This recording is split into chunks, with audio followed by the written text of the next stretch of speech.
One more common scenario is burns. So we see a lot of burns cases, and someone asks them to put on the ice or put some water, or even some people put some milk. They will wrap them in a cloth or in paper.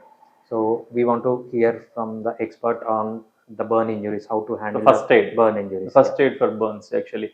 Sir, burns is a very huge topic. Burns can be because of many things. So one is fire, which is more common, which we see. And second most common household item is hot oil. Okay, and the third most common is hot water. Okay. What we see is they'll carry the baby in the arms, and then they'll carry a hot item in another hand, and they'll be going. Baby will not stop still, so he'll put his hand in the hot things. So we see burns of the hands. Another is they are boiling water for the kids, and they are carrying it. The baby suddenly comes into your legs, and you tend to spill it on the baby. That is another thing. And without testing the hot, you can put in the baby in the water. So these are the baby, regarding the baby. And other main things are hot oil. When you are cooking, so what you want to do, you want to switch on the stove, make the oil heat, and then start cutting this. So you are in a hurry to do things. So you just splash it. All hot oil will splash on you. So this particular ways you get exposed to the fire. And the third most common which we see is the cloth getting in the deepam. The edge of the cloth gets fired, and then it spreads onto your body during puja, and especially when you are having a puja in the closed room, and then and then other fire is like burning yourself with the suicide. So this fire can be because of any other substance, can be kerosene, petrol, or oil, or anything. So it depends on what type of thing you are exposed to, and how much time you are exposed to, and where you are exposed to defines your damage for burns. Okay. You understand, sir? So if it is a petrol burn, on one type of temperature it can gain. If it is a kerosene one, it can gain up to one temperature. If it can oil, it can come one. If it's cloth, it can gain up to one temperature. If it's like another gas, it can be another temperature. So it depends on how much temperature it can attain and how much damage it can do on your skin.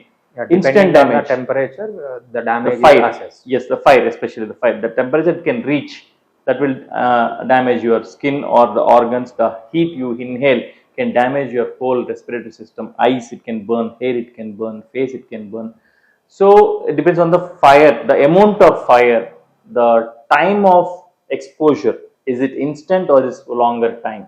And how much extent on the body are you getting affected? If it's a chemical, but how much chemical spillage on your body? Once the chemical is spillage, how much time is it in contact with you? Was there any cloth in between, or only on the skin, direct skin? So the amount of injury is always estimated with these many factors. It's not a single, okay, I have got a burn, no, it's not like that. Each burn has a different type of first aid. Look, chemical burns or acid and alkali burns are usually very problematic. They burn instantaneously, they damage your tissues instantaneously. The best way is to just put your hand under the tap water and clean it off. That's the first step you can do. If it burns once, just put some ice on it, so that it doesn't hurt you much. But once you clean off the thing, if there is no more acid or a chemical which is hurting you, then you can start putting ice or cream or milk or whatever household things if you want, you can put, as long as you are not contaminating the wound. Okay, so you can do whatever it is just to relief. That is only for a pain relief. It doesn't treat the burn. It doesn't make it go away. If it is a fire burn, so you have to put it off fast. As I told you, the contact time. How you are putting off is doesn't matter, sir. You have something in your hand, cloth or something, put it off, because the problem with the cloth is it sticks to your skin once that is off. So it's very difficult to remove. The skin comes peeling off. So water is better thing. Just pour the water, because that means you are stopping the ignition agent. That means the firing source. The firing source here is either oxygen or liquid itself. So once you remove them, once you put off the oxygen, there is no source of fire, so fire gets controlled. Put off the source is what we say. Okay, so once you do that, you stop the exposure. That means you already stopped half the damage. So whatever the damage has happened, so there is nothing much you can do at that particular minute. So give them only pain relief is what we see. So even if you come to the hospital, what we try to remove the exposed material first.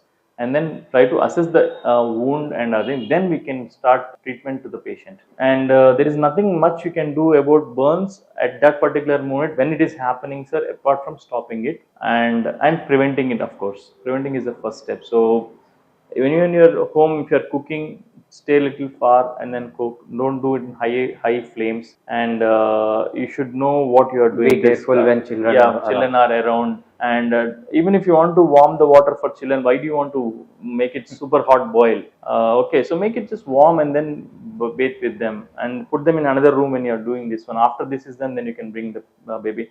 Always test it on your skin before you give it to baby. Even milk, when you boil the milk, always test it on your skin and put it 1 or 2 drops and see if it is warm or hot. Then feed the baby, and that, because it's very important that you don't give extreme temperatures to kids. It definitely hurts them a lot. When you're cooking at home, open your windows and don't do in a closed room, so that when you open the windows, even if the gas leakage, it goes out rather than stays in one single room.